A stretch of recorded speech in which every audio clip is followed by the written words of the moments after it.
بالله ورسوله وتجاهدون في سبيل الله بأموالكم وأنفسكم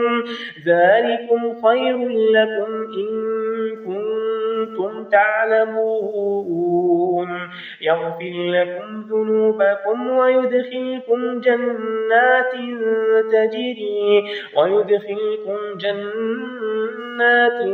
تجري من تحتها الأنهار ومساكن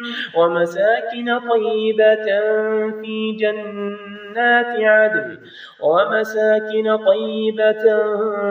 في جنات عدن ذلك الفوز العظيم